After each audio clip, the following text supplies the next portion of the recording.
Wow. Wow. Wow. Wow. Wow. Wow. Wow. Wow. That's the only word really I can use to describe that game. Arsenal defeat Manchester City 5-1 at the Emirates Stadium. But before we get into anything, if you're new to the channel, make sure you like, subscribe, comment down below your thoughts on today's game, the big game of the weekend. Hit that post notification bell so you never ever miss a video. So enough with the formalities. Straight into the football. Wow. I mean, earlier in the season, we made a video talking about Arsenal versus Manchester City at the Etihad Stadium, in which Arsenal left 2-2 in a game that Trossard got the red card, controversial yes or no, and Manchester City still found a way to get a result. A game in which Rodri got his ACL injury, and now fast forward, I believe, what, 6 months? And we're here again. And I'm looking at today's game, and I think the main thing I took away from today's game was Arsenal seemed to have finally figured it out. Because one thing I always say in football is there's always going to be that team that you struggle against, whether it's a lower team down the table who you just can't seem to break down, or it's a team who is probably better than you, have won the league a few times, you've gone back and forth with them, and you've just never been able to crack it. I look at Liverpool at the start of Jurgen Klopp's tenure, in which once they had that 4-3 victory at Anfield, where they went 4-1 up in City Centurion season, that felt like a moment.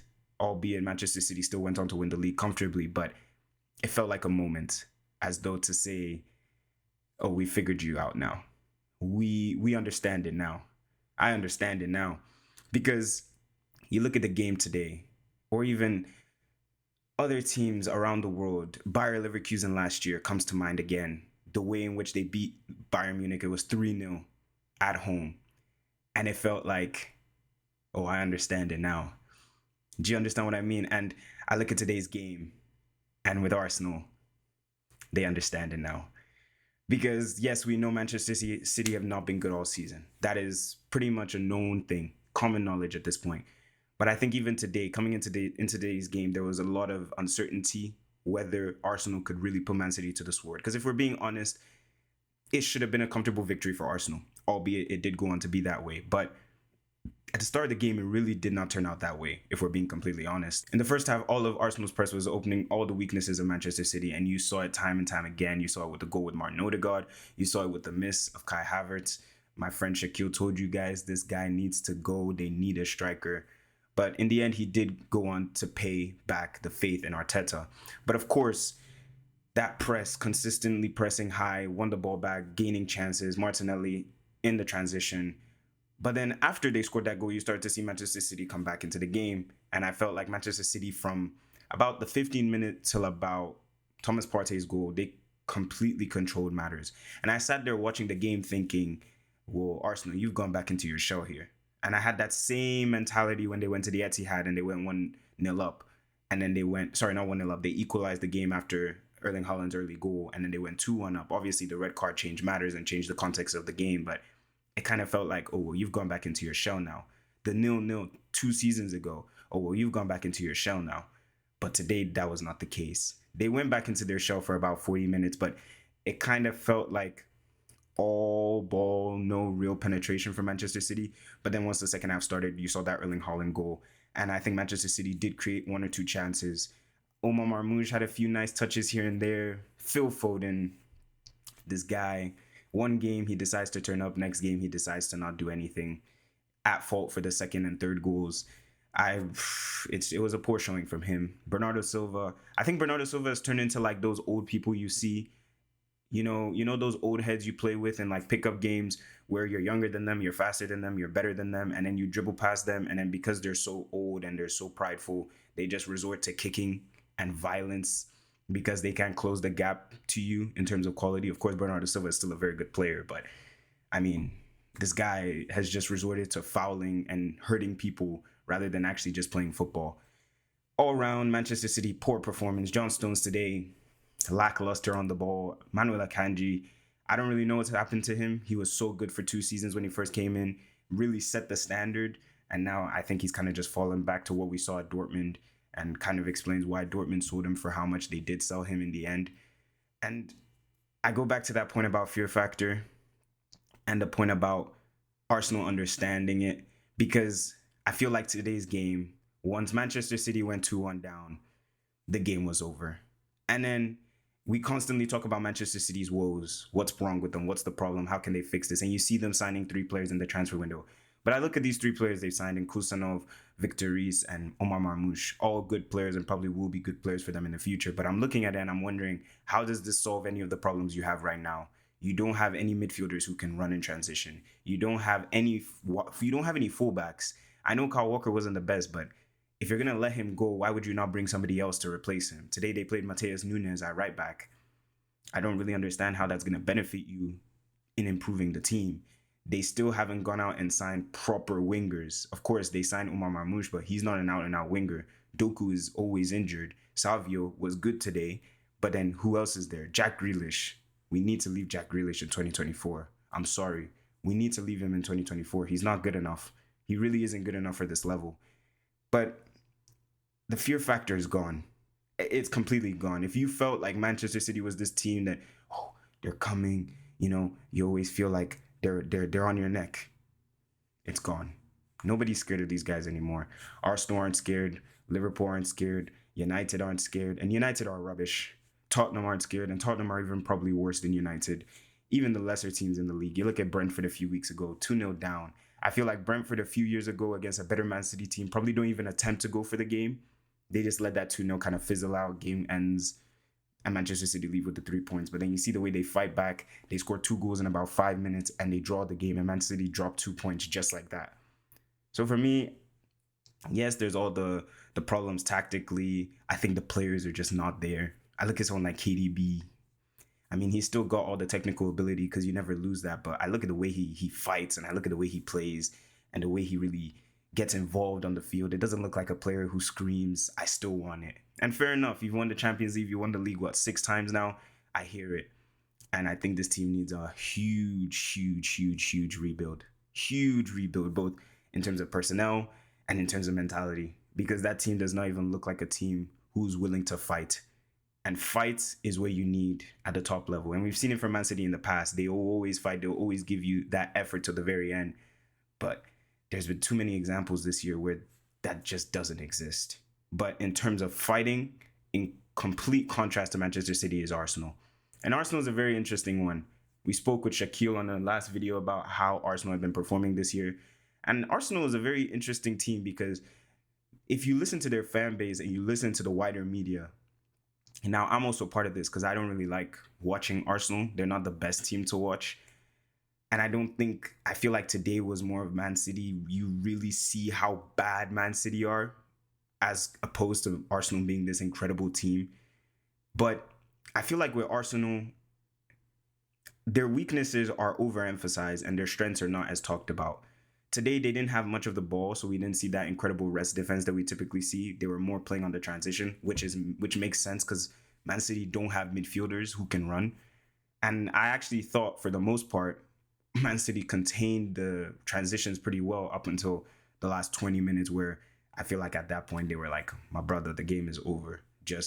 Let's just get out of here. But with Arsenal, it feels like every time they hit a bump in the road, people try to make it seem as though their season is over. And I feel like you really need to understand that a season is a long season. Now, I don't think Arsenal are going to win anything. I don't think they're going to win the league. I don't think they're going to win the Champions League. I don't think they're going to win the Carabao Cup. But the season is still there to be gone at. Like, people are making it seem as though, oh, wrap it up, season's over. Carabao, they're probably out, but Newcastle haven't been playing well recently, so you never know what will happen in the second leg. But the league title is still there to be gotten. They still have to go to Anfield. Liverpool still have to go to the Etihad, even though going to the Etihad is not difficult nowadays. But there's still games to be played. And I think you look at the performance today, I feel like that was a real mental shift from the Arsenal team. It felt like a real seminal moment to say, okay, these guys are not our competition. We don't have to worry about these lot anymore. These lot are not good enough. And I think you saw that in the performance. I think you saw that in the celebrations. I think you saw that in the way that they carried themselves. You look at Miles Lewis-Skelly hitting the Holland celebration. These young players nowadays, man, they have a lot of balls. They have a lot of ego for you to be doing that. And of course, it was probably warranted. Holland saying, "Stay humble, eh?" But I mean, at the end of the day, Erling Haaland has a Champions League. He's won the league title. He's won everything you could possibly win in English football. And Arsenal have not won anything yet. So I guess at the end of the day, we'll see who laughs last, honestly. But in terms of Arsenal, incredible performance today. Declan Rice, incredible. Thomas Partey, he seems to have these games where once in a while he kind of meanders through a few fixtures and then he gives you that one game where you're like, there he is. There's the man we've been looking for. Miles Lewis-Skelly. What a player. I think the funniest thing about it was his goal, the third goal for Arsenal.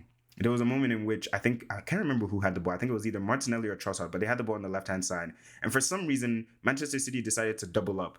Miles Lewis-Skelly picks up this inverted position as he typically does, but then it was Martinelli because Trossard was then in the middle. And then since Trossard was occupying a space inside the box, the two defenders were occupied. And Manchester City, we've talked about this, their midfield does not exist. Miles Lewis-Skelly was occupying an inverted position. While he was occupying that position, Trossard was dragging defenders out of the way. And I was looking at it and I was like, I mean, Lewis-Skelly's there. Give him the ball. He receives the ball. Lovely jink. Ortega, he should be saving that in my opinion, but it's a good finish, a lot of pace on the ball, and 3-1. Ethan Nwaneri gets in on the goals too, 5-1. Big moment for him. I look at his performance. I mean, of course, it was only 10 minutes, 15 minutes. He gets his goal, a little nice dribbles, some for the crowd to shout about, hey, Len boy. But I look at someone like Lamine Yamal today. I watched Lamine Yamal. I woke up at 7 a.m. to watch that team. Thank goodness we won the game. And I'm looking at Lamine Yamal dribbling past 1, 2, 3, 4, 5, 6. And I watch Nwaneri sometimes and I'm like, watch out for this kid. Because, of course, he hasn't done it where Lamine Yamal has done. He hasn't done it in the Euros. He hasn't done it in the Champions League. He hasn't done it in the biggest of games. But I'm looking at the technical ability and I'm like, there's something to be had here. There's definitely a player you should look out for. But all in all, for me, Mikel Arteta finally gets one over Guardiola. I mean, of course, they won. I believe that was 2 seasons ago. Martinelli deflected shot over Ake, but I don't think that was really like a victory you could put over Guardiola and say, oh, we beat you. It felt more like a game that should have ended as a draw and then just a lucky goal won it for Arsenal in the end. But for me, I think Arsenal, so many positives to take from the game. Okay defensively. I won't say they were the best defensively today. And that's why I keep going back to the point that today's victory doesn't feel like a tactical victory or like a real, I don't know how to describe it. It doesn't feel as though Arsenal really played Man City off the park. It just felt like a mental game where it's like, oh, we've finally beaten you mentally. And now we know that we're better than you. And I think going into next season and the season after that, that's important because if Arsenal continue to do what they want to do, which is challenge for the league, challenge for the title, challenge for Champions Leagues, and Man City are going to be right there with them. So I think laying down that marker and saying, oh, well, we're here to stay. We're not afraid of you and we're willing to take the game to you no matter where we are, when it is, and whoever is playing for you. I think that's very important because the way Man City dealt with them at the Etihad, now I know they drew 2-2, but that also felt like a seminal moment in itself because it kind of felt like Man City telling Arsenal, hey, you guys need to chill out. You guys are talking big, you're acting big, you need to chill out. And I think today Arsenal kind of told them, well, we're not faking it. This is real. This is a real team and we're coming for that Premier League title.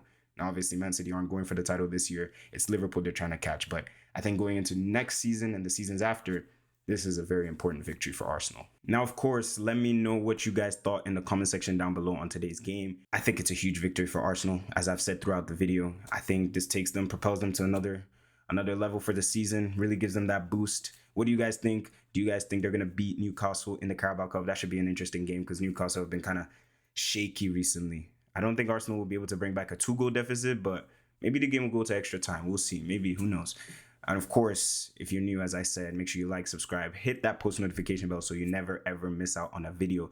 Champions League predictions coming out soon. And hopefully I'll get a guest on for that. I'm not sure yet. Let me know if you guys would like to see something like that. But of course, thank you so much for watching. Take care of yourselves.